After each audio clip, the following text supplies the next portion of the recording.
Cita-cita anak Indonesia.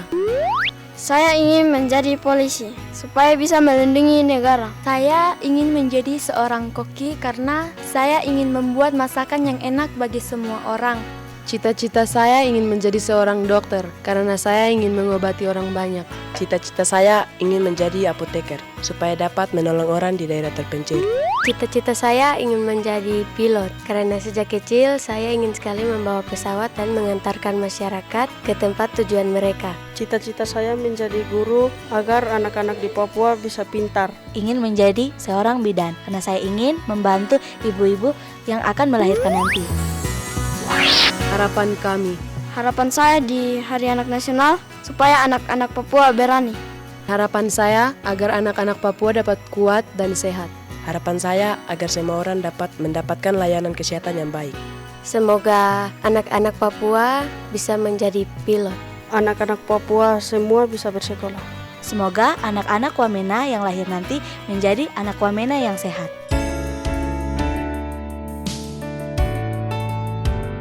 Kami generasi emas penerus bangsa yang terlahir suci dan istimewa. Segala tingkah laku kami cerminan kebahagiaan menikmati masa anak-anak. Jangan lagi ada kekerasan, jangan lagi ada penindasan. Beri kami perlindungan dan kasih sayang. Tuntun kami menjadi anak Indonesia yang lebih baik. Stop kekerasan terhadap anak. Terima kasih Kakak Ratna dan selamat pagi pendengar RRI di mana saja Anda berada. Apa kabarnya nih di pagi hari ini? Semoga kita semua dalam keadaan sehat-sehat selalu ya. Benar sekali, saya Sarah dan teman saya Yalihe dan Kakak Eldi, kami akan memandu dialog pagi hari ini sampai jam 9 pagi. Betul ya Lihe, 1,5 jam ke depan kamu akan temani Anda di rumah. Tapi ya Lihe, pagi ini tuh mau bahas apa? Kau bisa kasih tahu kak? Oh, kau tidak tahu kak kawan, kau tenang. Tong akan membahas sesuatu hal yang sangat penting untuk Tong dan Tong teman-teman di rumah. Apalagi pada saat pandemi seperti ini nih. Pasti teman-teman di rumah nih sudah bertanya-tanya, kenapa ya Tong terakhir sekolah bertatap muka dan lain sebagainya. Saya juga penasaran tapi. Oh iya Sarah, kau tahu kak hari ini hari apa? Masa tidak tahu tuh hari Jumat tuh? Bah, memang hari ini tuh hari Jumat, tapi masih ada yang lebih spesial lagi dari hari Jumat ini. Apa tuh yang spesial? Apa? Sabar ya, saya ingat-ingat dulu. Sekarang tanggal berapa? Tanggal berapa? Ayo Sarah, pasti kau tahu tapi kau lupa kan? Tanggal berapa? Oh iya, saya ingat tanggal 23 Juli toh. Berarti bertepatan sebagai Hari Anak Nasional. Tepat sekali Sarah. Untuk itu dalam dialog pagi ini topik kita sesuai dengan tema Hari Anak Nasional, yaitu Anak Terlindungi Indonesia Maju. Dan pendengar di rumah, di studio saat ini kami tidak hanya berdua. Betul sekali, kami kedatangan tamu-tamu spesial yang akan menjawab setiap apa yang menjadi pertanyaan teman-teman di rumah. Kenapa kita belum tatap muka di sekolah dan pertanyaan yang lainnya. Ya Yesus sudah sabar nih, cepat sudah tembak. Oh sabar dulu kawan, sebelum kita perkenalkan narasumber-narasumber kita saat ini, ada juga yang lebih spesial. Kamu tahu Kak Rani? Apa tuh? Bisa kasih tahu kan? Jadi yang spesial tuh buat pendengar yang bergabung sama kita di pagi hari ini, dong juga akan mendapatkan hadiah. Iya, betul sekali. Jadi pendengar, kami ada pertanyaan kuis serta pendengar yang masuk bertanya akan dapat hadiah dari kita. Bisa lewat via telepon, WA, dan SMS. Kuisnya apa nih Kakak Sarah? Kuisnya yang pertama, sebutkan 3 dari 4 hak anak dasar. Yang kedua, definisi anak menurut undang-undang. Ketiga, siapa nama Menteri Pemberdayaan Perempuan dan Perlindungan Anak. Dan yang keempat, sebutkan harapan kalian untuk anak-anak di Kabupaten Jayawijaya. Kalau dong bisa jawab ini dong kirim ke nomor berapa nih, jangan sampai dong bertanya-tanya lagi. Oke, buat semua teman-teman yang akan menjawab kuis dari kami boleh bergabung melalui telepon atau WA dan SMS di nomor 0811482840. Sekali lagi Kak, siapa tahu ada yang baru bangun mau dong mencatat lagi. Kamu dengar baik-baik ya, di 0811482840. Oh iya Sarah, kayaknya teman-teman di rumah nih sudah sabar ini. Untuk mengetahui pagi ini tuh kita kedatangan tamu siapa, narasumber siapa. Kita kasih tahu apa terusan? Kasih tahu Tong. Jadi pagi ini Tong kedatangan Ibu Ramlia Syahim selaku Kepala Dinas Pemberdayaan Perempuan, Perlindungan Anak dan Keluarga Berencana Kabupaten Jayawijaya. Selamat pagi Bu. Selamat pagi. Apa kabarnya nih Ibu di pagi ini? Alhamdulillah baik. Ibu sehat kan? Alhamdulillah sehat. Terima kasih Bu. Dan yang ditunggu-tunggu teman-teman di rumah, jawaban kapan Tong sekolah adalah Bapak Sekretaris Dinas Pendidikan Kabupaten Jayawijaya, yaitu Bapak Bambang Budiandoyo. Selamat pagi Bapak. Selamat pagi kakak-kakak. Apa kabarnya nih Bapak? Puji Tuhan, baik, sehat selalu. Amin. Pendengar, sekali lagi kami ingatkan ya buat Anda bahwa pagi ini kami akan berbagi-bagi hadiah untuk Anda yang bisa menjawab kuis kami serta berpartisipasi dengan kami di via telepon di nomor 0811482840. Tapi sebelum kita mulai dialog pagi ini ya Lili, kita dengarkan berikut ini dulu ya. Hari Anak Nasional atau HAN diperingati setiap tanggal 23 Juli. Bermula dari pencetusan Hari Kanak-Kanak Indonesia di era Presiden Soekarno yang berproses cukup rumit hingga diganti oleh Presiden Republik Indonesia kedua Soeharto pada tahun 1984. Peringatan Hari Anak Nasional dimaknai sebagai kepedulian seluruh bangsa terhadap perlindungan anak Indonesia agar tumbuh dan berkembang secara optimal. Oke, untuk saran idranya Willy tadi lupa sebutkan. Tadi Pak Dr. Willy selaku Kepala Dinas Kesehatan Kabupaten Jayawijaya yang juga hadir bersama kita di pagi hari ini melalui line teleponnya. Selamat pagi Pak Dr. Willy. Ya, selamat pagi Dr. Willy. Ya, pagi. Ya, dan gimana kabarnya pagi hari ini, Dr. Willy? Ya, puji Tuhan pagi ini sehat-sehat. Siap, Dr. Willy. Dan Dr. Willy di studio telah hadir Pak Bambang selaku Sekretaris Dinas Pendidikan Kabupaten Jayawijaya dan juga Ibu Ramdia dari Dinas Perlindungan Anak pada pagi hari ini.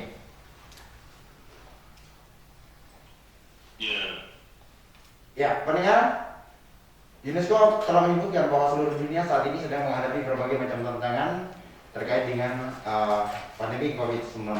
Tetapi resiko terkait keselamatan dan kesejahteraan anak-anak sebagai salah satu kelompok yang paling rentan jauh lebih tinggi dan intensifnya dalam keadaan darurat kesehatan.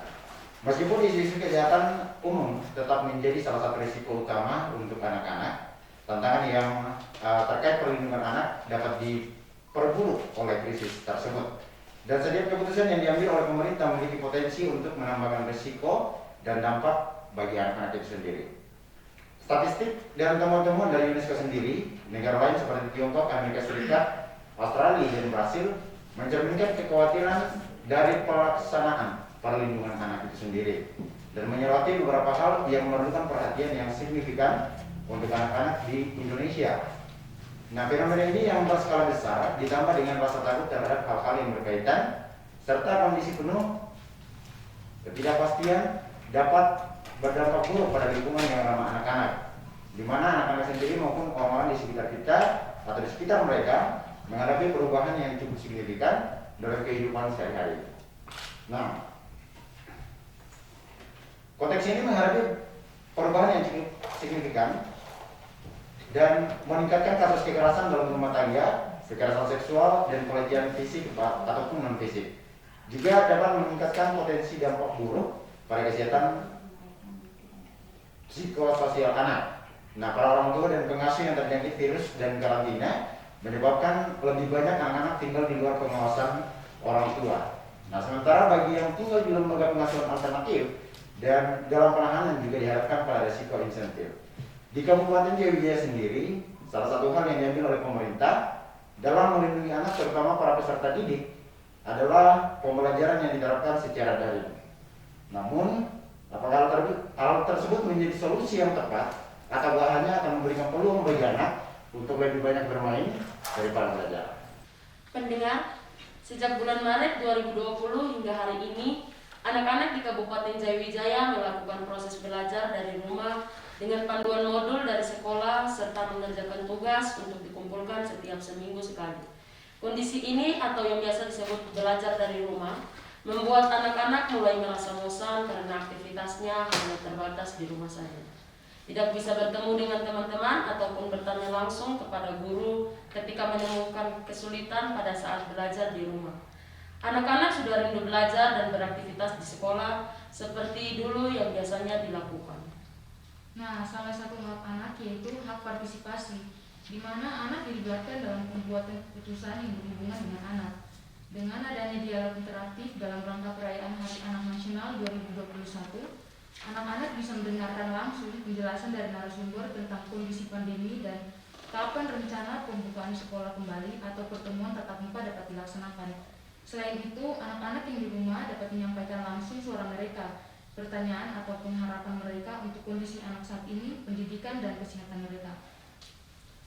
Berhubung hari ini Hari Anak Nasional, jadi pertanyaan pertama saya akan tanyakan kepada Ibu Ramlia Syarim selaku Kepala Dinas Pemberdayaan Perempuan, Perlindungan Anak dan Keluarga Berencana Kabupaten Jayawijaya.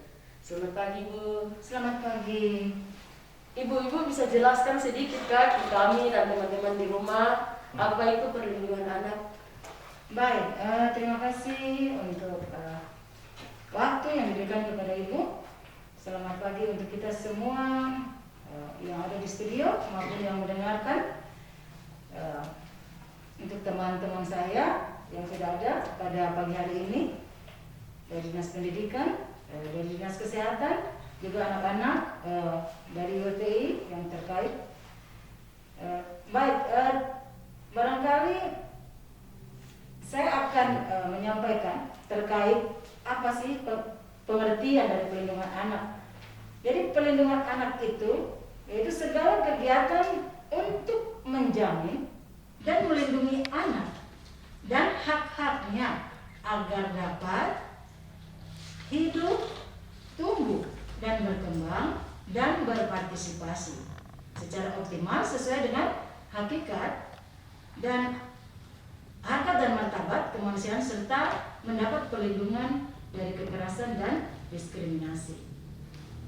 Jadi dengan situasi kita saat ini, kenapa perlindungan anak itu penting? Karena tadi kita melindungi anak dari adanya hal-hal yang tidak kita inginkan. Karena situasi pandemi ini menurut anak-anak barangkali membatasi mereka. Tetapi sebenarnya adalah untuk melindungi mereka agar mereka tidak terkena dampak daripada situasi pandemi pada saat ini. Begitu barangkali. Oke, sebelum kita lebih lanjut lagi ke perlindungan anak atas kekerasan terhadap anak, seperti apa tingkatannya di Kabupaten Jayawijaya selama tahun 2020 atau memasuki tahun 2021 ini, kita mau ke Pak Bambang dulu. Pak Bambang, ini kan mungkin sudah 2 semester atau 3 semester kita belajar dari rumah. Nah, proses tatap muka ini kan sudah pernah diwacanakan. Nah, mungkin kapan akan diterapkan di Kabupaten Jayawijaya sendiri, Pak Bambang? Baik, terima kasih kembali. Selamat pagi semua yang hadir. Pemerintah daerah dalam rangka mengeluarkan kebijakan mengenai proses pembelajaran itu selalu berpedoman pada prinsip mengutamakan kesehatan, keselamatan, dan perlindungan terhadap anak-anak kita. Atas dasar itulah memang ya, pemerintah merujuk pada surat keputusan bersama 4 menteri dan panduan pembelajaran dari kementerian telah merencanakan memang untuk pembelajaran tatap muka walaupun terbatas.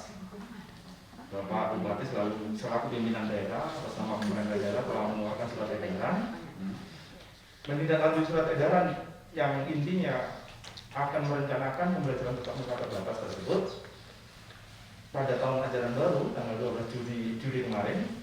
Sudah juga dilakukan langkah-langkah yang konkret seperti simulasi di TK, SD, SMP, dan rencananya SMA juga. Tetapi memang harus diakui bahwa peningkatan kasus positif COVID pada akhir-akhir ini sampai tadi malam dari tim gugus tugas sudah positif 298 kalau tidak keliru. Itu membuat pemerintah daerah juga berpikir ulang sehingga pada tanggal 8 Juli sebelum kita akan mulai pembelajaran dikeluarkannya surat edaran bupati mengenai penundaan untuk pembelajaran tatap muka terbatas. Mengenai kapan akan kita lakukan untuk pembelajaran tatap muka terbatas ini, ya akan kita lakukan karena skenario kita sudah atur, pemerintah daerah sudah sampaikan di sekolah-sekolah. Hanya saja nanti kita menunggu ada kebijakan lebih lanjut dari pemerintah daerah. Kita lihat bagaimana perkembangan mengenai kasus positif COVID-19 di Kabupaten Jaya. Pada saatnya yang tepat, pasti pemerintah daerah akan memiliki kebijakan untuk melaksanakan tatap muka terbatas. Demikian sementara. Oke, saya mau tanya ke Sarah dulu. Selama belajar dari rumah, ada rasa bosan tidak? Bosan sekali, Kakak. Oh, bosan sekali. Nah, ini dia yang menjadi pertanyaan bagi anak-anak kita bagi Sarah, yang dia dan juga yang di rumah, Pak. Mengatasi kebosanan anak-anaknya seperti apa kalau menurut kita sendiri? Iya. Memang kami melalui pengamatan, pemantauan, bahkan tanya jawab dengan Bapak Ibu guru termasuk anak-anak juga, pembelajaran dari rumah atau begini ya, secara umum yang disebut pembelajaran tidak tatap muka itu disebut dengan pembelajaran jarak jauh. Pembelajaran jarak jauh itu ada dua. Satu, pembelajaran melalui jaringan atau daring, dan dua, pembelajaran di luar jaringan atau offline. Kita dengan jaringan di Kabupaten Jaya yang tidak stabil, kita melakukan pembelajaran jarak jauh dengan sistem luar jaringan. Guru-guru juga merasa lelah juga karena justru dalam proses pembelajaran jarak jauh ini guru-guru mempunyai tugas yang lebih berat. Karena pekerjaan yang sesungguhnya kalau tatap muka lebih efektif dilakukan, tapi dalam rangka pembelajaran jarak jauh ini guru-guru menyiapkan perangkat pembelajaran, modul, buku daftar hadir, tugas, dan seterusnya itu lebih berat juga. Mereka juga merasa bosan teman-teman guru. Mengeluh kapan kita buka sekolah, Pak, begitu. Demikian juga anak-anak. Anak-anak pastinya ada interaksi yang hilang. Bagaimana mereka sosialisasi dengan teman-temannya, dengan guru-gurunya juga tidak lagi dapat dilakukan. Tapi sekali lagi, kita semua harus bersabar karena memang kebijakan ini dilakukan semata-mata untuk melindungi anak-anak dan mengutamakan kesehatan keselamatan kalian. Yakinlah, ikuti semua petunjuk dari sekolah. Justru kesempatan ini kalian jangan terlena karena tidak ada pengawasan dari guru, tapi justru belajar banyak dengan berbagai sumber. Tidak hanya lepas dari yang diberikan oleh tugas dari sekolah, tetapi media banyak juga memberikan sumber pada kalian. Jadi kalian harus proaktif, tetap semangat. Suatu saat kita akan tatap muka. Tapi yakinlah sekarang jangan kemudian karena kita belajar dari rumah, motivasi cita-cita kalian jadi terganggu gak banyak. Karena itu minta dukungan dari kita semua, termasuk orang tua khususnya. Mohon maklum karena kondisinya seperti ini. Tapi yang jelas kita selaku orang tua atau Bapak Ibu selaku orang tua lebih lagi untuk mendekati anak-anaknya, membantu anak-anaknya, mendampingi anak-anaknya supaya orang yang sebut saat yang hilang itu tidak terjadi terlalu fatal. Tetap proses berjalan dalam rangka memastikan tumbuh kembang anak dapat berjalan dengan baik walaupun kita belajar dari rumah. Mungkin demikian Bu. Bapak, saya mau tanya juga nih. Bagaimana? Kalau program yang Bapak sudah lakukan selama pandemi ini apa ya untuk anak-anak sekolah? Mungkin ada beberapa program yang di luar dari hanya membagikan tugas begitu. Ada lagi di luar itu atau hanya itu saja? Kebijakan dalam hal pembelajaran, sekali lagi ingat, Kalau kita bicara mengutamakan keselamatan dan kesehatan anak, berarti kita harus melihat protokol kesehatan. Karena memang 5M atau kita dasarnya 3M itu harus kita laksanakan baik-baik. Bagaimana menggunakan masker, mencuci tangan dengan air bersih atau sabun, kemudian menjaga jarak, membatasi mobilisasi, membatasi kerumunan. Itu juga membuat kebijakan pemerintah tidak kemudian serta-merta seolah-olah membuat anak bisa berkumpul, melakukan kegiatan yang mungkin menurut anak-anak bisa sosialisasi dan terusnya, itu tidak mungkin dilakukan.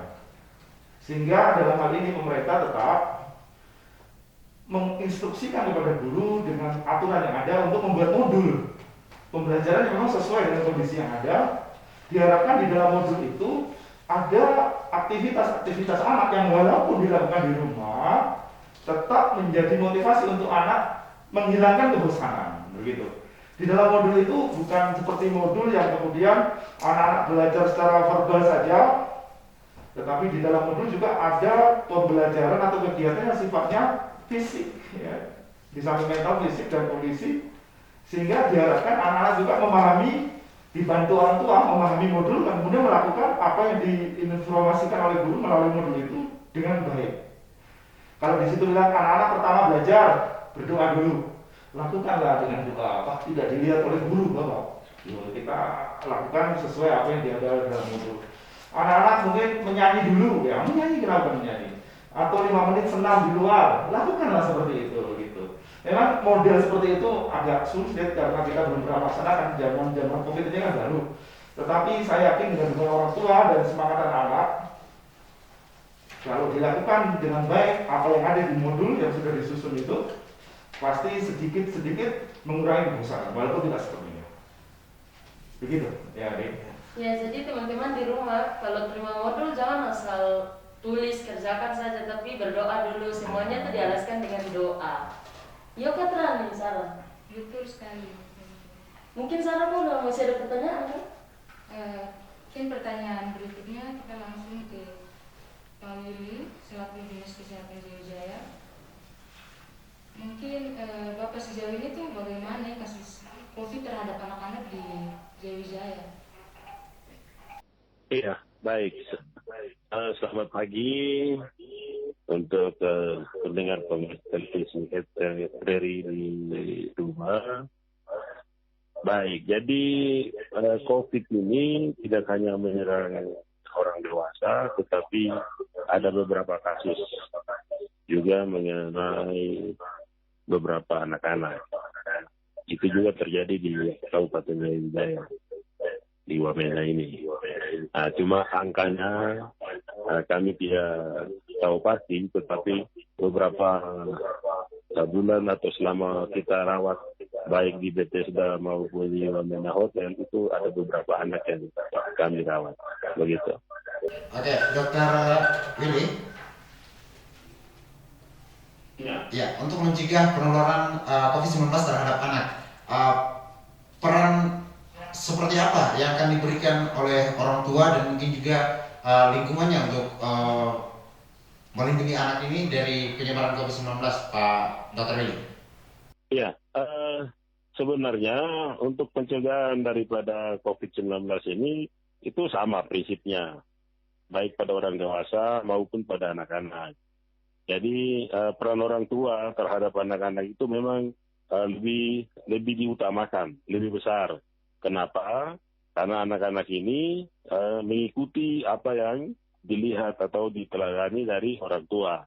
Jadi kalau orang tua memakai masker, pasti anak juga ikut memakai masker. Kalau orang tua sebelum makan mencuci tangan, pasti anak-anak juga ikut sebelum makan mencuci tangan.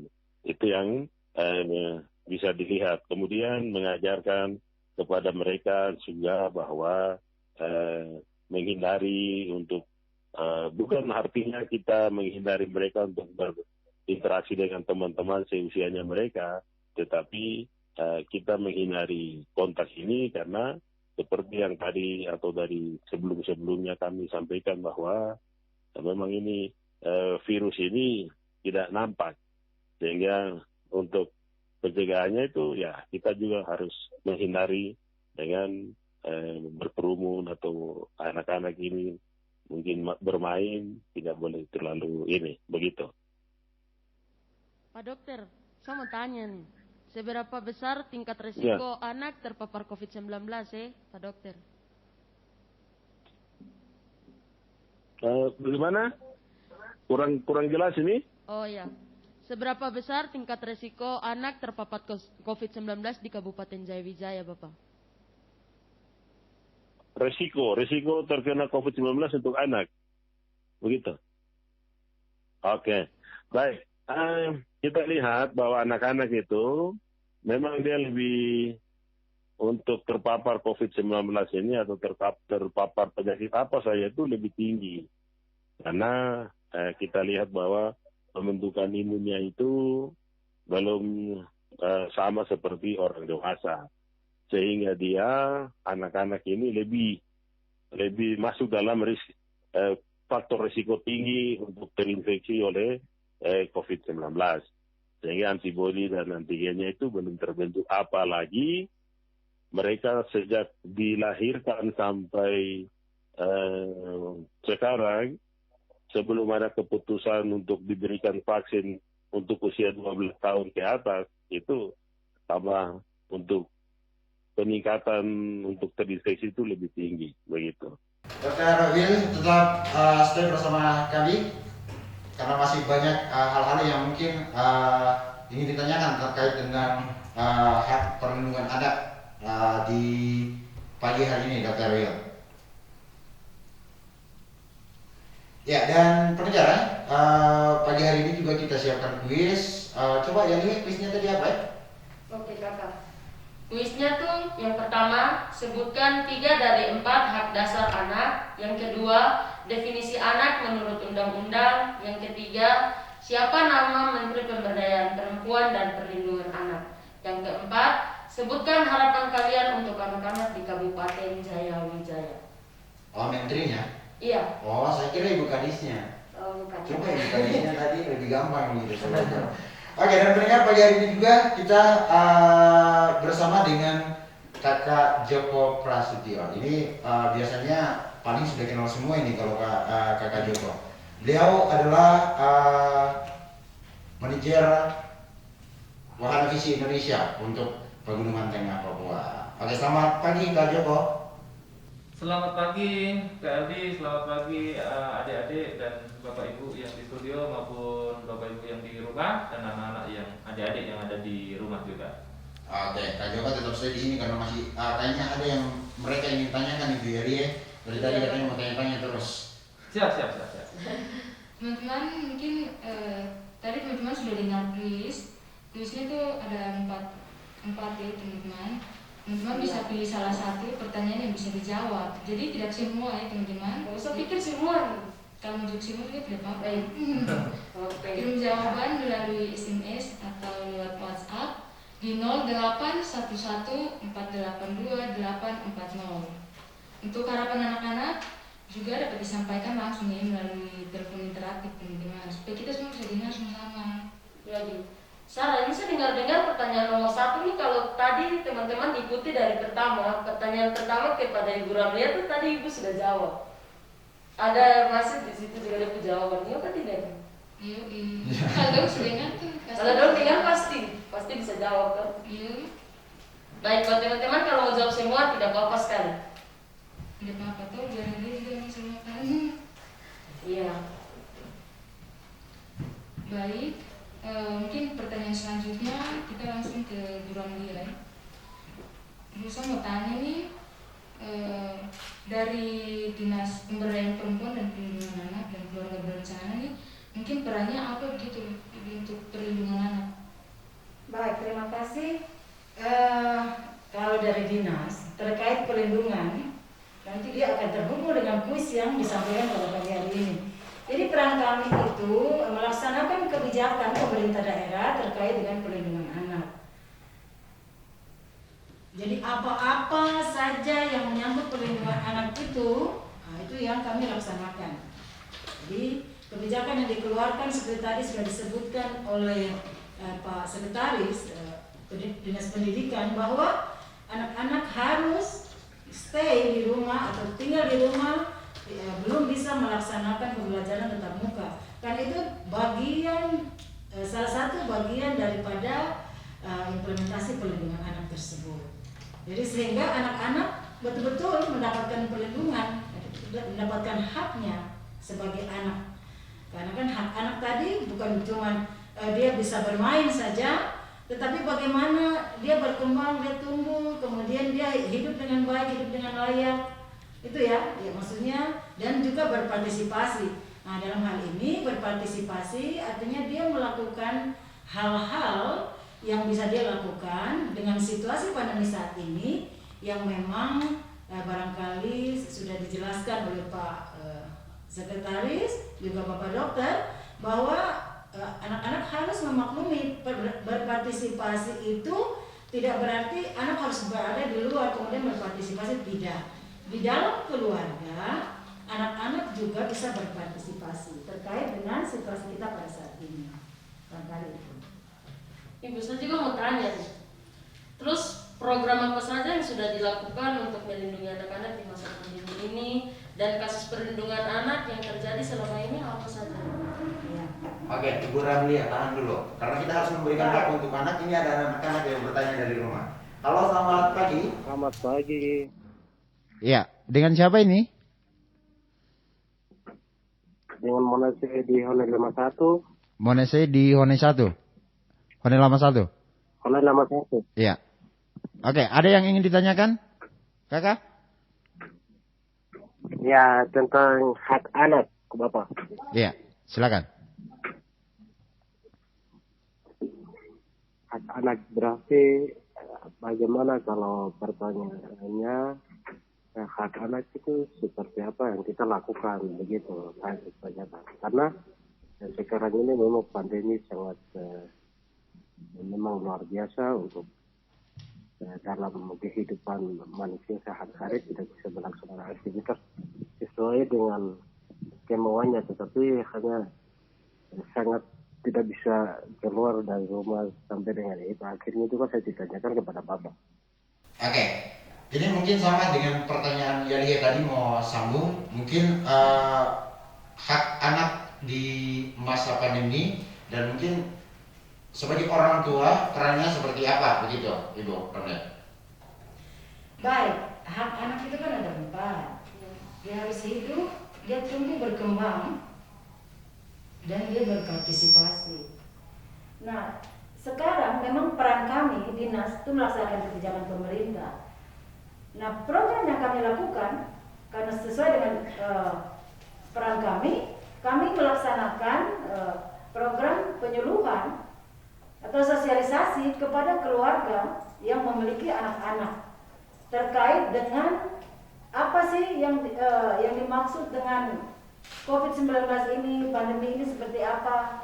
Itu memang sasaran kami dari Dinas Pemberdayaan Perempuan itu, kami tidak langsung melaksanakan itu kepada anak-anak, apalagi di situasi seperti ini.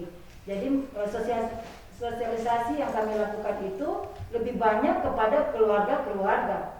Karena pada akhirnya seperti pertanyaan tadi bahwa apa yang bisa dilakukan oleh keluarga, karena yang diharapkan dengan adanya sosialisasi kepada keluarga tidak akan terjadi kekerasan, karena dengan adanya anak berada di rumah kemudian hanya bermain misalnya seperti tadi Dinas Pendidikan sampaikan bahwa anak hanya menerima modul dari sekolah kemudian pulang, modul disimpan dan mereka bermain game, itu biasanya membuat dampak terhadap keluarga, terutama orang tua. Nah, itu yang kami harapkan tidak terjadi dengan memberikan mereka sosialisasi kepada keluarga, kepada orang tua bahwa walaupun di tengah masa pandemi ini anak-anak tetap melaksanakan hak-haknya tersebut. Nah, sehingga orang tua harus paham. Kalau orang tua memang tidak paham, mereka hanya berpikir bahwa hak anak itu hanya dilaksanakan di luar rumah. Nah, itu yang barangkali keliru. Makanya tugas pokok fungsi kami dari DP3 AKB itu tadi kami melaksanakan sosialisasi kepada keluarga terkait dengan Undang-Undang Kekerasan Terhadap Anak, kemudian perlindungan itu tersebut. Jadi Undang-Undang 35 tahun 2014 terkait dengan perlindungan anak. Memang untuk kasus perlindungan selama ini kami hanya menerima laporan, tetapi Dr. Wiwi tadi sudah sampaikan bahwa ada beberapa kasus anak yang sudah terpapar. Tetapi karena anak adalah bagian dari keluarga, jadi perlindungannya berada di dalam keluarga dengan apa yang bisa dilakukan oleh pemerintah. Artinya kalau anak dia sudah terpapar COVID, kemudian harus melakukan karantina apakah dia dikarantina di rumah ataukah mungkin anak ada mengalami penyakit atau ada penyakit lain, berarti mungkin dia dikarantina di rumah sakit. Tetapi yang selama ini barangkali nanti akan lebih jelas oleh Pak Dokter, apakah anak-anak itu mereka berada di karantina di rumah kah ataukah mereka dikarantina di tempat karantina yang telah ditetapkan oleh pemerintah daerah. Barangkali seperti itu. Iya, jadi teman-teman di rumah berarti berpartisipasi itu bukan hanya sama partisipasi, jadi saya harus keluar ke teman-teman, tidak. Iya kan Ibu? Ya, betul sekali. Kalau berpartisipasi dengan orang tua dan saudara di rumah bisa juga. Iya, jadi berpartisipasi dalam arti anak bisa mengeluarkan pendapat, orang tua mendengarkan pendapat anak. Iya. Jadi misalnya contoh kakak dia mau, mama saya bosan sekali, saya mungkin bisa main game kah? Mama menentukan, aduh anakku main game dari jam 4 tadi, sudah 2 jam jadi bisa kah? Mungkin habis main game, coba bantu mama cuci piring kah? Begitu. Jadi ada hal-hal yang memang dikomunikasikan. Jadi partisipasi itu kan ada di luar dan ada di dalam rumah. Salah satu mendengarkan pendapat anak di rumah itu bagian dari partisipasi. Begitu. Oke. Kembali Elia bertanya kepada Pak Bambang selaku Sekretaris Dinas Pendidikan Jayawijaya. Bapak bisa jelaskan ke kami dan teman-teman di rumah Kak, bagaimana nanti pelaksanaan BDR ini di Jayawijaya saat ini? Karena ada mungkin dari beberapa sekolah belum ada pembagian modul begitu. Jadi mungkin Bapak bisa jelaskan sedikit. Baik, Kak Yalhe. Sebelumnya Bapak sampaikan dulu kebijakan pemerintah daerah terkait pembelajaran di Kabupaten Jayawijaya.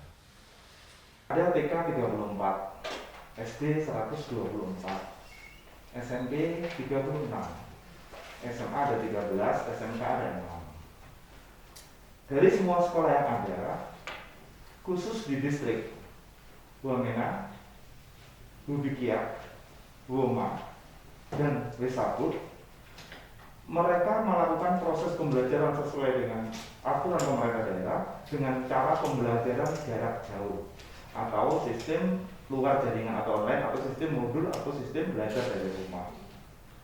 Sedangkan kebijakan pemerintah daerah untuk sekolah-sekolah yang di luar distrik 4 tadi, yaitu kita sebut ada zona 4, zona 3 dan sebagian zona 2, selain distrik Wamena, Woma, Bubikiak dan Wesabut, mereka diizinkan melaksanakan pembelajaran dengan sistem tatap muka terbatas dengan menggunakan peraturan atau surat edaran Bupati terkait panduan penyelenggaraan pembelajaran pada masa pandemi COVID tahun ajaran 2021-2022. Jadi mereka tetap belajar sesungguhnya.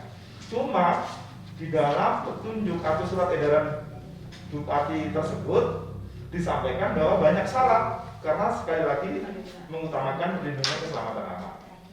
Mereka hanya boleh belajar 1 hari maksimal 3 jam pelajaran. Mereka hanya boleh belajar maksimal 1 kelas setengah dari jumlah siswa yang ada.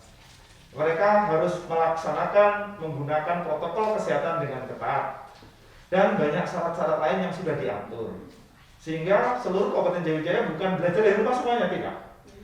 Ya, jadi saya juga sampaikan kepada teman-teman kepala sekolah, orang tua, komite dan seterusnya bahwa selain sekolah yang ada di distrik Wamena, Bubikiak, Wesabut dan Woma, mereka masih boleh melaksanakan proses pembelajaran tatap muka tapi terbatas dengan panduan surat edaran Bupati yang isinya mengenai panduan penyelenggaraan pembelajaran pada masa COVID tahun pembelajaran 2021-2022 di Kabupaten Jayawijaya.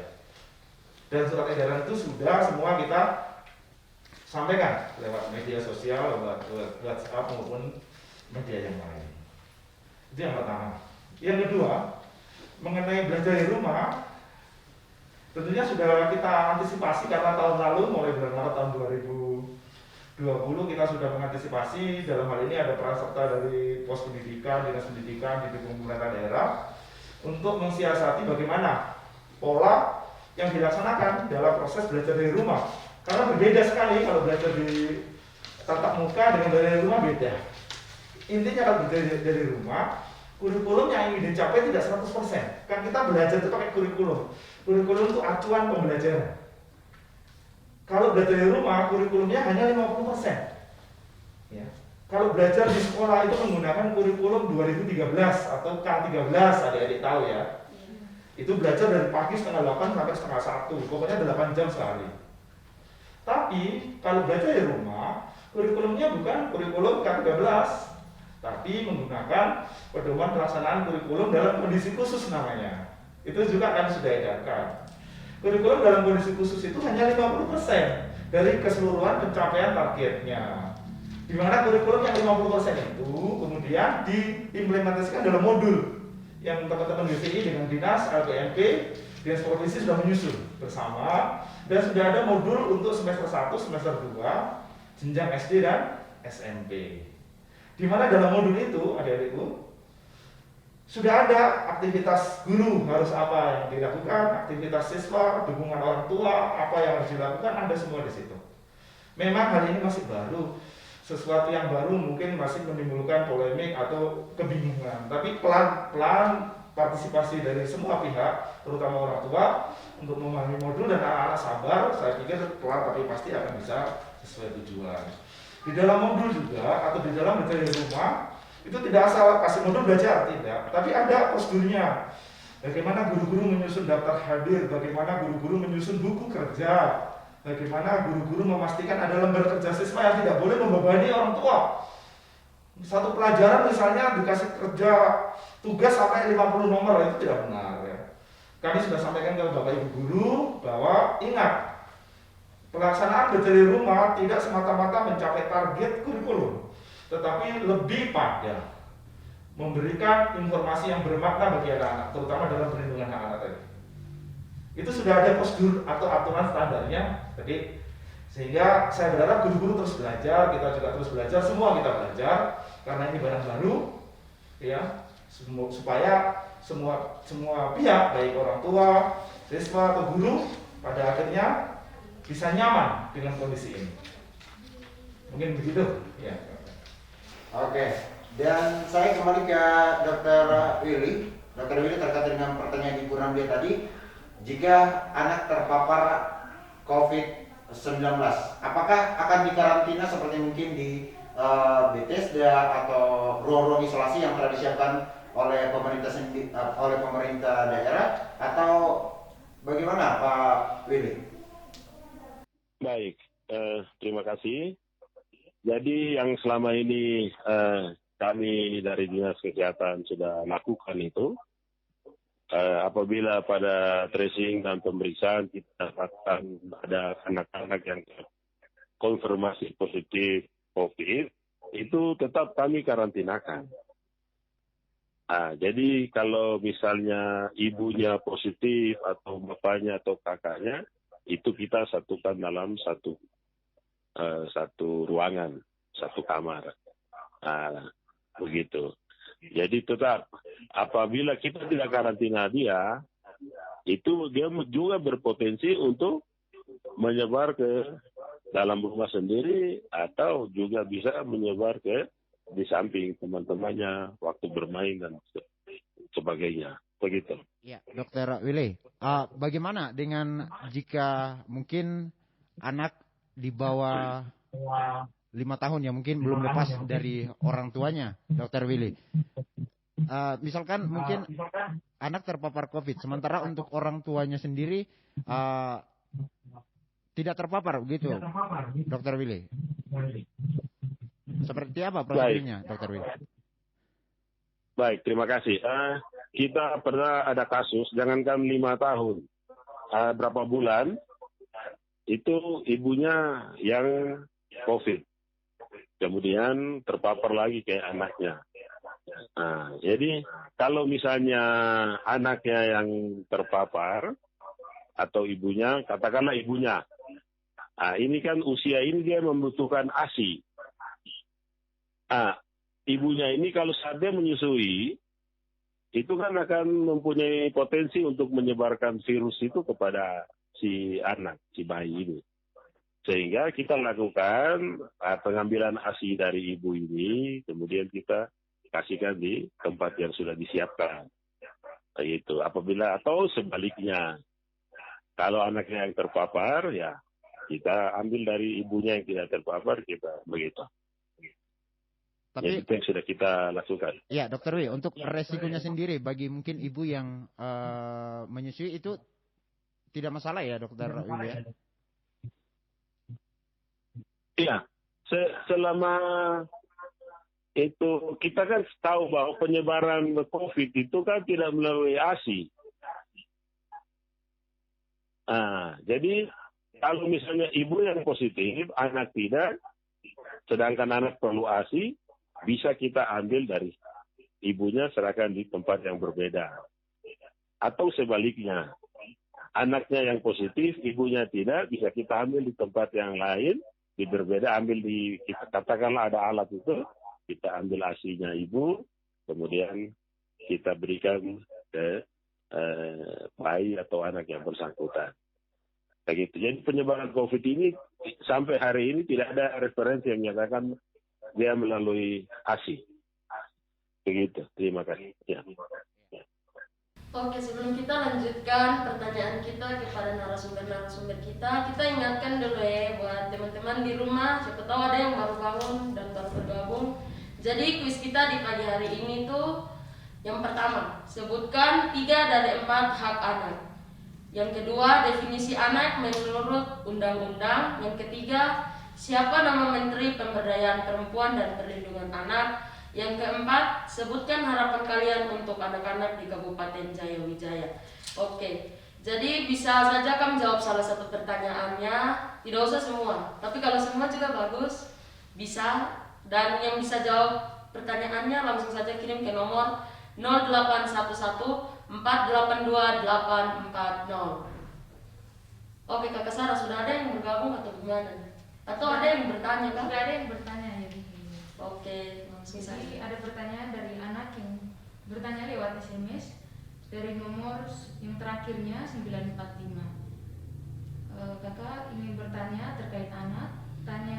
Ini bertanya ke Ibu Ramlia ya? Iya. Iya. Kakak ingin bertanya terkait anak bahwa untuk di Wamena sendiri adakah tindakan dinas terkait perlindungan anak untuk anak-anak jalanan yang di pasar-pasar sering kita temui Isap Aibo, Nastol dan juga Tutup Kartu di Jalan Irian. Terima kasih dari Kakak Nisa.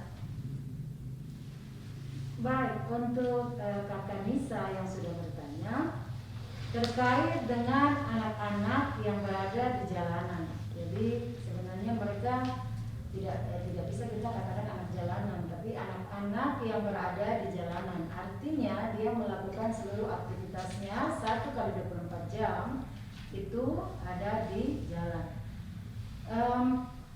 Apa yang sudah kami lakukan? Sebenarnya kami dari Dinas Pemberdayaan Perempuan dalam situasi COVID-19 ini kami tidak bisa bekerja sendiri karena terkait dengan anak-anak yang berada di jalanan ini kami berharap sebenarnya dengan kebijakan pemerintah terkait perlindungan anak yang kami harus lakukan, kami sudah melakukan sosialisasi dan pembinaan. Tetapi untuk lebih detailnya terkait anak-anak yang berada di jalanan ini, itu ada instansi yang memang menjadi pekerjaan langsung, artinya dia punya tugas pokok dan fungsi langsung yaitu dinas sosial. Mereka melakukan rehabilitasi kepada anak-anak ini seperti itu. Memang selama ini terkait dengan anak-anak yang berada di jalan, memang selalu kami ditanyakan Dinas Pemberdayaan Perempuan. Tapi Dinas Pemberdayaan Perempuan sebenarnya kami hanya mempunyai tugas dan fungsi untuk melakukan sosialisasi pembinaan terkait dengan hak-hak anak tersebut. Tetapi untuk anak yang sudah berada di jalan, memang di masa pandemi ini kami berharap tugas keluarga ini menjadi lebih, karena ya berharap tadi seperti yang dikatakan Pak Dokter maupun Pak Bambang, kesehatan dan keselamatan anak itu penting. Dan apabila anak-anak sudah berada di jalan, nah maka dengan sendirinya risiko daripada penularan COVID ini pasti akan rentan sekali, akan berdampak. Nah, sehingga memang inilah salah satu fungsi sebenarnya dari kami, bagaimana tindak kekerasan itu tidak terjadi. Karena memang porsi kami Dinas Pemberdayaan Perempuan itu tadi melindungi anak-anak ini terkait dengan dia punya hak hidup, kemudian dia punya tumbuh dan berkembang, kemudian berpartisipasi, dan dia tidak mendapatkan tindakan kekerasan, kemudian dan diskriminasi. Kalau anak-anak yang sudah berada di jalan, sebenarnya itu sudah hak ulayat, istilahnya itu dinas sosial. Dan dinas sosial harus melihat itu sebenarnya apa peran mereka, sehingga mereka bisa mengantisipasi dalam situasi pandemi ini, anak-anak ini tidak semakin banyak berada di jalannya. Barangkali itu untuk Kakak Nisa yang sudah bertanya pada pagi hari ini. Ya, nanti ada dinas sosial, tapi karena dinas sosial tidak bergabung pada pagi hari ini, boleh nanti secara WA kita akan teruskan ke dinas sosial apa yang sudah mereka lakukan terkait dengan peran mereka terkait anak-anak yang berada di jalanan, apalagi pada situasi COVID-19 atau pandemi saat ini. Baik, sebelum kita lanjutkan, saya kembali ingatkan buat teman-teman di rumah, seperti yang tadi kami bilang, buat teman-teman yang bergabung melalui telepon ataupun SMS dan WA akan mendapatkan hadiah. Jadi buat teman-teman yang ingin bertanya, ayo tanya lagi. Oke, itu dari saya. Kalau dari Sarah, masih ada kah? Sama tuh ya. Iya. Oke, Sarah lagi. Kau mau bertanya lagi kah? Yui, masih banyak pertanyaan sekali. Mungkin kita kembali ke Pak Dokter. Pak Dokter, sini saya mau tanya nih ke Pak Dokter, kalau kita kena corona tuh apa yang kita harus buat? Karena maksudnya apa ya? Kita nih sayang semua orang yang dekat dengan kita, keluarga kah, teman-teman kah, pokoknya siapa saja yang dekat dengan kita tuh kita sayang dorang tuh. Jadi bagaimana caranya supaya kalau kita kena corona tuh tidak tertular lagi dari kita gitu? Baik, terima kasih. Nah, itu ada pertanyaan bagus. Jadi kalau misalnya anak-anak atau yang ada yang sudah terkena atau terkonfirmasi positif corona, itu pertama dia harus menjaga jarak dengan teman yang satunya. Berarti dia tidak boleh berkerumun atau main sama-sama, dia harus tahan diri di rumah. Itu yang pertama. Nah, kemudian yang kedua, dia juga wajib harus ini sudah kena ya, berarti dia harus sementara pisah dari saudara, adik, kakak, mama untuk diisolasi dulu. Kita bilang itu di karantina di sana. Nah, ada tempat yang pemerintah sudah siapkan di situ. Jadi nanti dikasih mainan atau apalah begitu. Bisa main HP juga di dalam.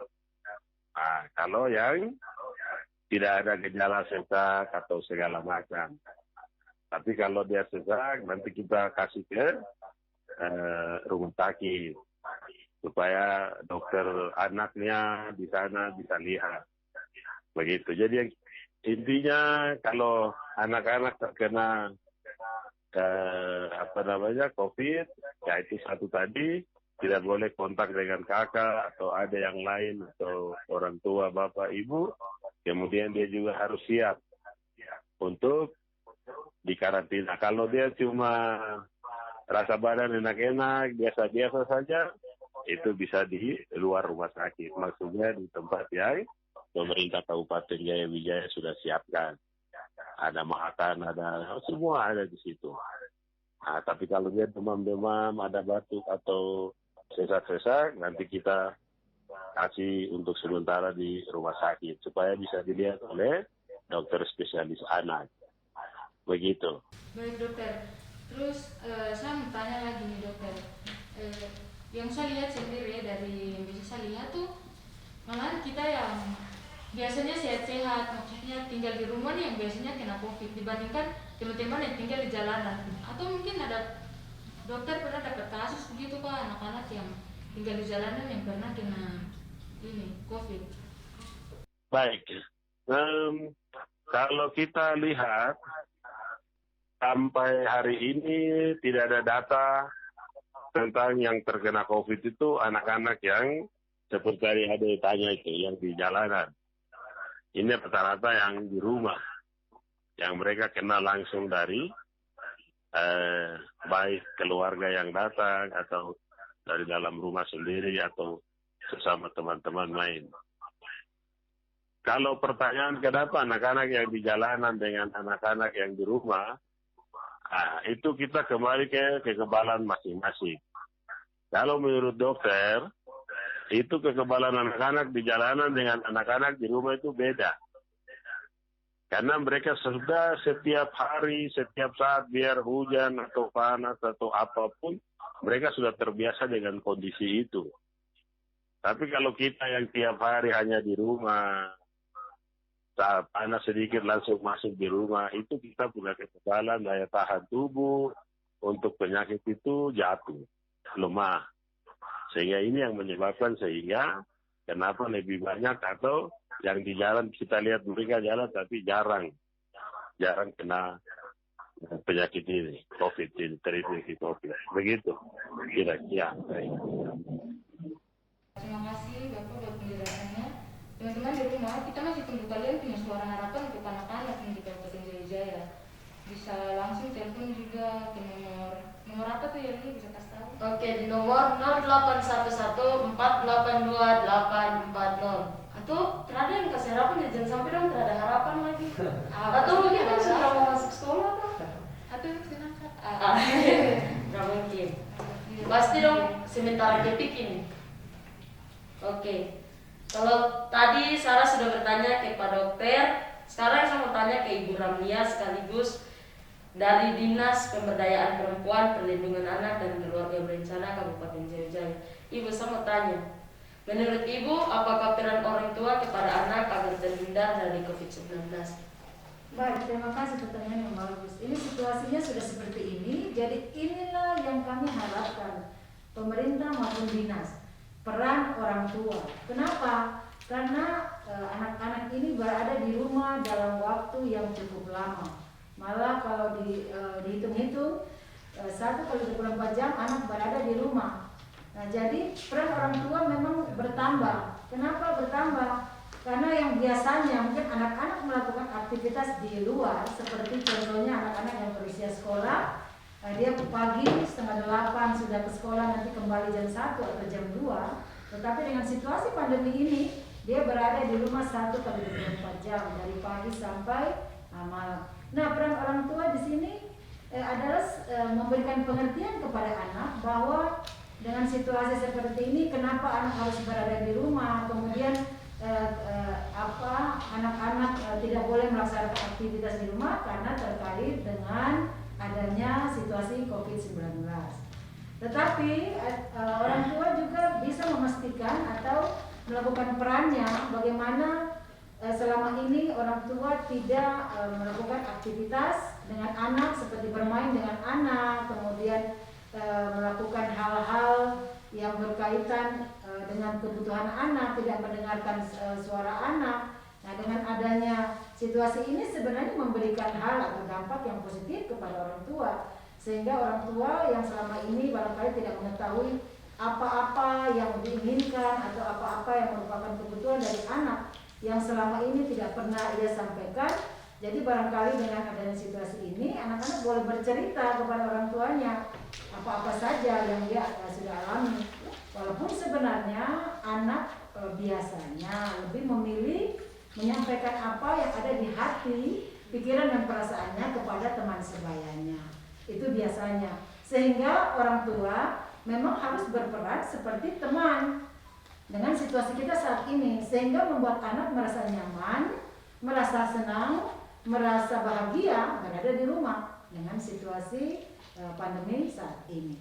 Barangkali itu. Jadi orang tua harus berperan ganda sebagai orang tua dan sebagai teman sebaya terhadap anak-anak mereka yang barangkali sudah berusia di atas 10 atau ada 9 sampai 10 sampai usia sekolah, itu untuk merasa sehingga anak-anak merasa bahwa mereka ternyata walaupun di rumah saja mereka punya teman untuk menyampaikan apa yang menjadi isi hati mereka, perasaan mereka. Walaupun sebenarnya itu adalah orang tua mereka, tapi mereka merasa sebagai teman mereka, sehingga mereka tidak akan segan menyampaikan apa-apa yang menjadi keluhan mereka. Jadi perannya orang tua harus berperan sebagai teman dan juga sekaligus sebagai orang tua, sebagai tempat untuk mendengarkan apa-apa yang menjadi keluhan, kemudian permasalahan daripada anak tersebut. Sehingga anak merasa nyaman, anak tidak merasa terbebani bahwa dia mengeluarkan atau dia menyampaikan itu kepada orang tuanya, tapi dia merasa dia menyampaikan sama seperti dia menyampaikan kepada temannya di luar yang selama ini dia lakukan. Tetapi sekarang dia lakukan di dalam rumah atau di dalam keluarganya. Barangkali itu. Iya, terima kasih. Itu teman-teman penjelasannya sudah detail sekali toh. Jadi jangan anggap orang tua tuh hanya orang tua, itu juga teman. Ya kan tidak misalnya. Iya. Oke. Kembali saya melemparkan pertanyaan kepada Pak Dokter. Pak Dokter, sekarang ini sudah ada vaksin untuk anak-anak. Anak-anak tuh manfaat dari vaksin itu apa ya Bapak? Soalnya saya dengan Sarah juga nih belum vaksin nih. Bagus. Pertanyaan bagus. Ya, jadi mulai awal-awal COVID itu masuk di Indonesia, itu memang pemerintah masih berpikir untuk yang usia 18 tahun sampai 59, kemudian tambah lagi yang 60 ke atas. Nah, sekarang ini pemerintah dengan banyak riset, banyak penemuan, sehingga vaksin ini juga aman untuk diberikan ke anak-anak. Artinya sampai batas 12 tahun. Ke atas ya, 12 sampai 18, ya 17 boleh dikasih. Jadi sebenarnya intinya itu manfaat dari vaksin itu sama saja seperti vaksin rutin. Yang kalau kita ingat dulu, kita punya orang-orang tua, mama-mama itu, bahwa kita ke puskesmas, suntik, BCG, polio, kasih vitamin apa dan segala macam itu maksudnya untuk membentuk kita punya kekebalan. Jadi kekebalan itu artinya kita punya tubuh ini supaya kuat dengan virus corona ini. Nah, jadi maksud dari vaksinasi ini, itu vaksin itu kan virus yang dorang dari penemu-penemu ini sudah kasih lemah dia. Virus ini dikasih lemah atau dimatikan. Baru dibuat dalam bentuk cairan itu, yang dimasukkan dalam obat itu, botol top, itu baru disuntik. Nah, maksudnya supaya nanti virus yang dikasih masuk itu, dia akan rangsang ke orang punya badan ini untuk membentuk antibodi. Nah, itu yang kita sebut dengan imun itu. Jadi nanti kalau besok-besok virus yang sama masuk, kita punya tubuh sudah kenal. Oh, saya sudah tahu penyakit ini. Akhirnya tubuh bisa melawan dia. Jadi pasti ada rasa demam itu reaksi dari tubuh untuk membentuk itu yang kita bilang antibodi tadi. Begitu. Baik, terima kasih Bapak. Bapak Sob, teman Sarah juga ada mau tanya nih. Bapak, kalau mau vaksin sakit kah tidak ke? Soalnya kita dulu takut. Takut suntik kan? Oh ya, lihat takut suntik. Baru kok tidak takut? Tidak takut tapi. Oh. Aku dan tipe. Bagus. Memang itu normal. Siapa yang tidak takut suntik? Biar orang besar juga pasti takut suntik. Bukan anak-anak saja. Ini maksudnya baru lihat saja jarum baru tajam lagi. Aduh, itu normal. Nah, jadi itu tidak perlu kita perbincangkan, tidak perlu kita masalahkan. Tetapi memang vaksin ini harus masuk lewat suntik. Kalau dia bisa masuk lewat minum, pasti kita kasih minum saja.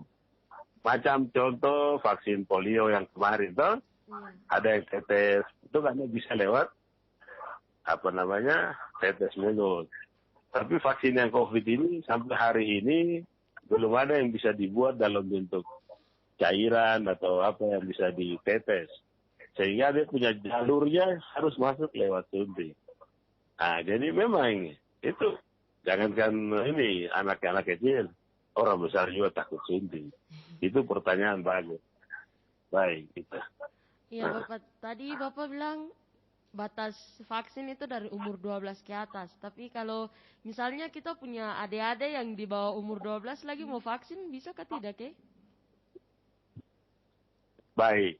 Atau mungkin ada kesan lain gitu untuk sampai informasi terbaru, masih ini kita punya penelitian dari semua dunia, dari ini kita punya pakar-pakar ahli, mereka sementara sampai membatasi di batas yang 12 tahun itu masih belum. Kemungkinan pasti ini akan berkembang. Ilmu dalam dunia kedokteran itu dia akan berkembang terus. Tidak tutup kemungkinan pada suatu saat bayi baru lahir pun langsung disuntik. Sama seperti jadi baru lahir, pas ibu baru melahirkan kita langsung dikasih. Tidak tutup kemungkinan ke sana. Tapi untuk sampai saat ini, riset atau temuan itu masih memperbolehkan kita untuk 12 tahun ke atas. Begitu informasi. Oke, Dokter Willy, untuk sosialisasinya sendiri dari Dinas Kesehatan, mungkin ke sekolah-sekolah atau ke orang tua, seperti apa, Dokter Will, dan juga untuk target anak divaksin ini khusus di Jaya ditargetkan sekitar berapa nih, Pak Dokter? Baik, kita dari Kabupaten Jayawijaya ini kan nanti berkorelasi kerjasama dengan Dinas Bidang T untuk kita melihat usia sekolah di atas 12 tahun. Nah, jadi nanti kalau 12 tahun kira-kira itu SMP dan SMA. Jadi 12 sampai 17, 18. Nah, kalau sudah 18 ke atas, mungkin ada juga yang SMA dan sudah kuliah. Nah, itu yang nanti harus kita hitung lagi dengan jumlah ini, itu yang sebagai kita punya target atau kita punya sasaran. Nah, nanti dari situ baru kita akan meminta untuk kita lakukan vaksinasi lewat sekolah-sekolah, dan kita sosialisasi lagi lewat minta izin dari Bapak-Bapak di PDNT untuk kita sama-sama membuka ruang untuk gimana caranya, baik lewat seperti begini atau bagaimana nanti metodenya bagaimana. Tetapi yang jelas kita harus berada di sasaran. Nah, itu kita sampai 17 ini kira-kira berapa orang. Itu yang di sekolah, belum lagi yang belum sekolah. Tetapi intinya itu. Nah, itu yang pertama. Terus pencegahan yang berikut, ya itu tadi. Kita sementara ini harus menghindari itu, kita tetap ikut protokol yang sudah ada. Jadi menjaga jarak, cuci tangan, pakai masker. Nah, kemudian yang usia 12 itu ke atas, kita harus pergi mendaftar untuk kita berikan vaksin. Tetapi semuanya itu pasti kita cek. Tidak langsung datang dan langsung buka itu lengan langsung suntik, tidak. Tetap kita punya petugas cek dulu, baru kita cek kesehatannya, maksudnya cek kesehatan, baru kita lakukan vaksinasi. Begitu. Dokter, untuk capaiannya sendiri di Jayawijaya sudah sampai di mana nih, Dokter? Bagaimana? Untuk capaiannya sendiri, untuk vaksinasi kepada anak ini sudah sampai di mana, Pak Dokter? Iya, ini karena kita dari Kabupaten Jayawijaya baru jalan sekitar 1 atau 2 minggu terakhir. Jadi kita belum punya ini Makanya dari awal saya sampaikan bahwa nanti kita harus cek sasaran dulu. Nah, sasaran. Kalau untuk orang dewasa kan kita punya sasaran itu dari target itu kan ada 35.000. Itu yang usia dari usia 18 ke atas. Nah, ini kan ada peluang 12 tahun lagi. Nah, sehingga itu yang kita sementara mendata dari masing-masing baik di sekolah, usia sekolah ini yang 12 sampai 17 tahun ini, kemudian kita lihat lagi yang ke sekolah, nah itu baru kita bisa hitung ini kita punya sasaran, dari situ baru kita lihat yang selama 1-2 minggu ini, kita bisa lihat berarti berapa capaian yang kita sudah capai dari sasaran. Begitu. Siap. Jadi sementara ini kita belum Siap. begitu. Siap. Sarah, sebelum lanjut kita ajak teman-teman dulu ya, karena ini dialognya semua berakhir, tapi kayaknya harapannya nih baru satu, padahal anak-anak Wijaya ini banyak tapi itu. Oke, Sarah gimana nih kuisnya? Tadi kayaknya lu bosan saya baca kuis terus. Jadi Sarah sih. Oh iya, kayaknya belum bisa kuis yang pertama, sebutkan 3 dari 4 hak anak dasar. Yang kedua, definisi anak menurut undang-undang. Yang ketiga, siapa nama Menteri Pemberdayaan Perempuan dan Perlindungan Anak. Dan yang keempat, sebutkan harapan kalian untuk anak-anak di Kabupaten Jaya. Teman-teman bisa pilih salah satu yang bisa dijawab. Oke, Sarah kayaknya ada yang sudah kasih harapan kah? Mungkin Sarah bisa bacakan gitu. Saya juga penasaran dengan harapannya. Iya, dengar ya, semua dengar. Iya. Oke, yang pertama dari Noberto, asal sekolahnya dari SMA Negeri 1 Pemenang.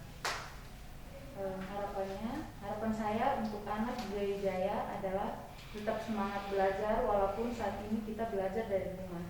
Rajin mengumpulkan tugas yang diberikan Bapak Ibu guru dan tetap menerapkan protokol kesehatan agar anak terlindungi, Indonesia maju.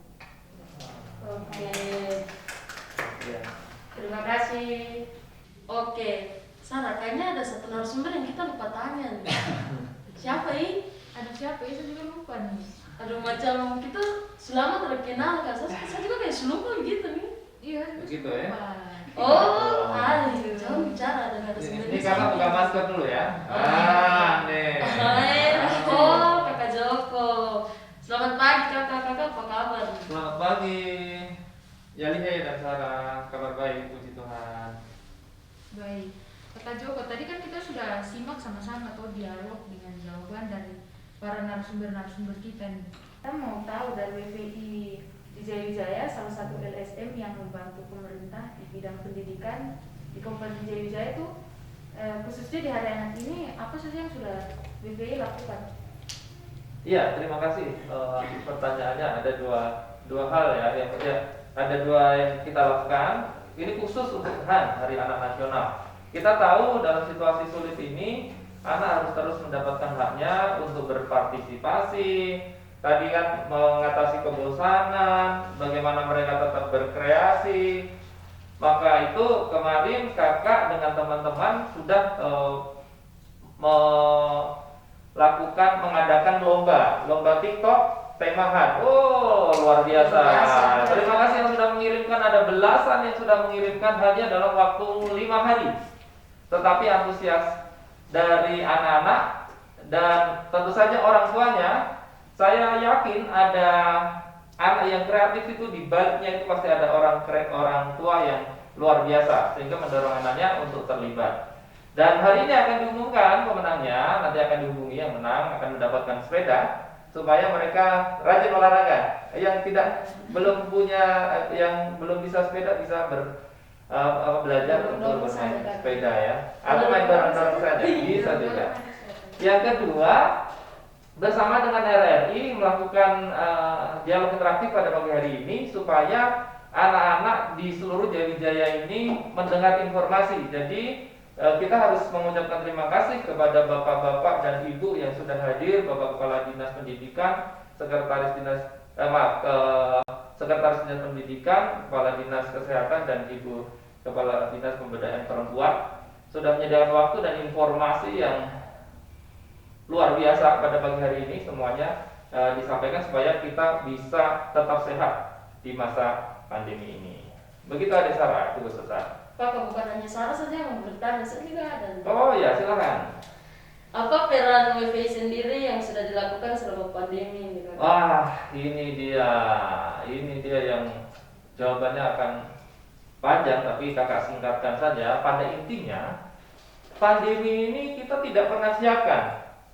Jadi tiba-tiba BDR, akhirnya nanti orang tua bingung, anak-anak juga bosan, guru-guru juga stres, dinas terkait juga belum mempersiapkan sejak tahun lalu karena belum ada pengumuman tahun ini akan ada pandemi, nanti pendidikan jarak jauh. Jadi tolong persiapkan, tidak ada, langsung semuanya. Nah, jadi situasi seperti itu kita tidak bisa saling salahkan, tapi kita harusnya saling mendukung. Nah, WPI perhatiannya pada ini pendidikan yang jarak jauh ini kan membawa membawa dampak yang belum, ya banyak hal dampak negatifnya.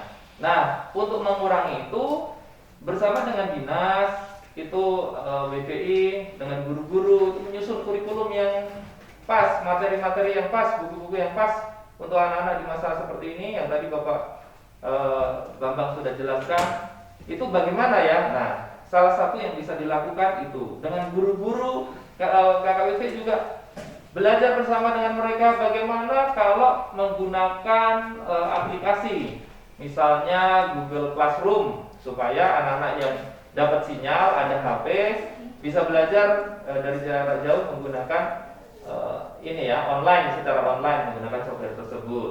Juga saat ini juga WPI bersama dengan gereja untuk mengajak juga, ayo gereja melihat kesulitan seperti ini terkait literasi khususnya ya untuk baca tulis anak, bagaimana kita bisa bersama-sama untuk membantu bagaimana caranya. Semuanya kita punya peran dan harusnya kita semua untuk mencari solusi gitu. Termasuk dengan orang tua yang paling dekat, lingkungan yang paling dekat dengan anak itu memiliki tanggung jawab paling besar untuk membuat anak-anak kita sukses di masa depan. Kalau anak-anak sukses pasti ada perjuangan orang tua di sana. Jadi kita semua mari kita lindungi anak-anak, lakukan dari apa yang kita bisa.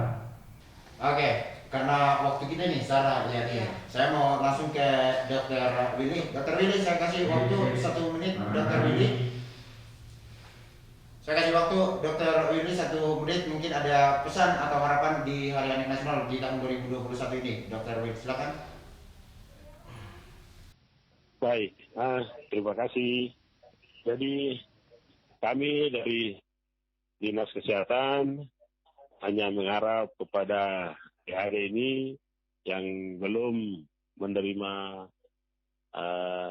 atau mendapatkan vaksin COVID-19, jadi bisa mendaftar baik lewat sekolah masing-masing, nanti sekolahnya bisa mengantarkan daftar namanya ke kita, baik itu SMP atau SMA, supaya yang daftar nama-nama itu kami bisa siapkan vaksin untuk bisa kami berikan kepada mereka. Itu yang pertama. Kemudian kedua, kami juga himbau karena angka kita di Kabupaten Jaya Wijaya ini meningkat sehingga kita punya kapasitas atau daya tampung di rumah sakit dan di tempat-tempat karantina yang sudah disiapkan oleh pemerintah kabupaten itu sudah over kapasitas, sehingga adik-adik di rumah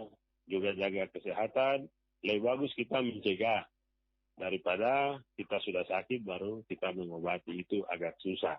Jadi itu penyampaian atau himbauan dari kami. Kemudian yang ketiga, yang paling terakhir, supaya kalau kita sudah angka ini turun, mungkin pemerintah kabupaten bisa melihat kembali kebijakan untuk BAD ini bisa melakukan kegiatan tetap muka sekolah. Seperti tadi ada satu yang bilang bahwa Saya ini bosan di rumah, sekolah dari rumah, sehingga kalau kita semua sama-sama jaga ini, ada kemungkinan untuk sekolah kembali tatap muka, dan kita akan tetap atur supaya tetap ada interaksi antara adik-adik di sekolah dengan guru-guru, dan kita semua terhindar dari bahaya COVID. Itu dari kami. Begitu, terima kasih. Siap, dokter. Oke, saya kembali ke Kak Joko, mungkin sebagai closing statement kita di pagi hari ini. Saya kasih waktu juga 1 menit, harapan mungkin dan juga mungkin pesan di Hari Anak Nasional tahun ini. Silakan, Kak Joko. Ya, terima kasih Kak Aldi. Yang pertama, selamat Hari Anak untuk kalian, adik-adikku. Tetap jaga kesehatan, tetap pakai masker, kalau keluar di rumah saja itu lebih baik, dan jangan membuat kerumunan karena itu senang itu virus corona akhirnya mereka merajalela. Jadi tetap semangat belajar untuk masa depan kalian. Untuk orang tua, mari bantu anak-anak kita bertumbuh, berkembang dan berpartisipasi, terlebih di situasi pandemi ini. Bersama kita bisa, anak terlindungi Indonesia maju, anak terlindungi Papua maju. Oke, anak terlindungi Papua maju. Saya kembali ke Pak Bambang. 1 menit waktunya juga Pak Bambang, mungkin untuk sebagai closing statement kita di pagi hari ini. Silakan Pak Bambang. Himbauan kami kepada teman-teman kepala sekolah dan bapak ibu guru yang ada di zona 1 dan zona 2 sebagian, yaitu distrik Wamena, Woma, Upikiak dan W1, tolong dalam melaksanakan belajar di rumah tetap mematuhi prosedur pembelajaran dan protokol kesehatan yang sudah diatur di dalam panduan mengenai pembelajaran media, dan perkuat kerjasama dengan orang tua dan komite sekolah supaya semuanya untuk anak-anak kita lebih baik. Juga untuk teman-teman bapak ibu kepala sekolah dan guru yang ada di zona 4, 3 dan sebagai zona 2 yang melaksanakan pembelajaran tatap muka terbatas, tolong gunakan panduan pembelajaran tatap muka terbatas yang sudah dikeluarkan oleh pemerintah daerah dengan benar, supaya tidak menimbulkan akibat atau dampak yang merugikan kita semua. Bagi anak-anakku sekalian, kalian punya mimpi, jaga mimpi kalian, perjuangkan mimpi kalian, tetap semangat. Mudah-mudahan dengan belajar dan doa kalian bisa mencapai mimpi untuk kebaikan nusa bangsa dan negara kita. Demikian, terima kasih. Oke, saya ke Ibu Rabia selaku Kepala Dinas Pemberdayaan Perempuan, Perlindungan Anak dan Keluarga Berencana. Mungkin ada yang perlu ditegaskan di Hari Anak Nasional tahun ini terkait dengan hak dan kebutuhan anak itu sendiri. Silakan Ibu Rabia. Iya, untuk anak-anak yang berada di Kabupaten Jaya dan seluruh Indonesia, Ibu mengucapkan selamat Hari Anak. Semoga anak-anak tetap bisa memiliki mimpi, harapan dan cita-cita yang menjadi hak kalian dan didukung oleh keluarga-keluarga atau orang tua, sehingga hak-hak kalian tetap terpenuhi walaupun kita berada pada situasi pandemi dan COVID pada saat ini. Mari para orang tua dan keluarga kita bekerja sama, tetap semangat, tetap menjalankan apa yang sudah menjadi kewajiban orang tua, kewajiban keluarga, kewajiban pemerintah untuk tetap melindungi anak-anak dan yang merupakan hak mereka untuk tetap hidup, tumbuh berkembang dan partisipasi, bebas kekerasan dan diskriminasi. Sekali lagi, selamat Hari Anak tanggal 23 Juli 2021 untuk anak-anak di Jaya Wijaya dan di seluruh Indonesia. Anak-anak terlindungi, Indonesia maju, dan Kabupaten Jaya Wijaya tanpa terkecuali juga bisa menjadi bagian dari Republik Indonesia ini untuk mengisi pembangunan yang ada di Indonesia. Tetap semangat, mari kita bekerja sama menjaga protokol kesehatan sehingga anak-anak dan kita semua dapat terlindungi dalam situasi yang sulit ini. Amin. Yang penting hak anak harus tetap. Ya. Iya. Oke, peringatan Hari Anak Nasional peringatan di tahun 2021 ini merupakan peringatan yang kedua selama masa pandemi ini. Berbagai kebijakan telah dikeluarkan oleh pemerintah, baik itu dari pusat hingga ke daerah, untuk melindungi masyarakatnya agar tidak terpapar dengan bahaya COVID-19. Namun yang tak kalah penting, saat ini adalah hak anak, pemenuhan kebutuhan terhadap anak dan perlindungan terhadap anak. Oke, dan kita mengakhiri dialog kita pagi hari ini, sekaligus mungkin dari Yalie dan Sarah akan mengumumkan pemenang kuis ya pagi hari ini. Silakan Yalie. Pendengar, karena waktu yang tidak memungkinkan kita untuk lanjutkan dialog pagi ini, kami ucapkan terima kasih kepada narasumber kami yang sudah berkenan hadir di studio saat ini. Terima kasih Bapak. Baik, semoga jawaban-jawaban dari narasumber kami dapat menjawab semua pertanyaan teman-teman di rumah. Dan terlebih khusus kepada Pak Bambang, semoga kedepannya kita bisa tatap muka di sekolah dengan mematuhi protokol ya Bapak. Semoga kita berdoa bersama. Amin. Terima kasih juga buat teman-teman yang sudah bergabung lewat telepon dan SMS, dan teman-teman yang sejauh kuis pemenangnya kami akan sampaikan di final lomba bercerita anak sebentar jam 9.30. Jadi teman-teman dengarkan terus ya Pro 1 Wamena. Dan teman-teman juga bisa nonton lombanya live nanti jam 9.30 sampai selesai. Di mana? Dari YouTube channel RRI Wamena ya teman-teman. Oke. Kami akan streaming banyak sekali yang seru-seru di situ. Jadi teman-teman jangan sampai kelewatan. Jangan hanya dengar ini terus matikan radionya. Tidak usah. Terus dengar. Oke. Bisa lewat HP ya? Bisa. Itu sekali ya dia. Oke, terima kasih Pak Bambang Mulyandaya selaku Sekretaris Dinas Pendidikan Jawijaya yang telah hadir di studio kita pagi hari ini. Dr. Willy Membeong lewat line telepon kita di pagi hari ini, dan juga yang tidak kalah penting di pagi hari ini Ibu Ramlia Syalim, Kepala Dinas Pemberdayaan Perempuan, Perlindungan Anak dan Keluarga Berencana Kabupaten Jawijaya. Selamat memperingati Hari Anak Nasional tahun 2021 buat Sarah dan Yalie. Tetap semangat, inovatif dan kreatif meskipun harus di rumah, gitu ya. Oke. Dan pendengar, saya Dennis Bebang dan rekan saya Yalie dan saya Sarah. Untuk pamit dari pendengaran Anda pagi hari ini. Selamat pagi dan sampai jumpa. Aku ingin jadi reporter. Kelak aku ingin jadi peluan. Cita-citaku, bingung aku. Aku sih pengen jadi musisi. Kalau aku ingin jadi presiden. Mimpi adalah masa depan. Sudahkah kita bijak berbuat untuk menghantarkan anak-anak kita menggapai cita-citanya?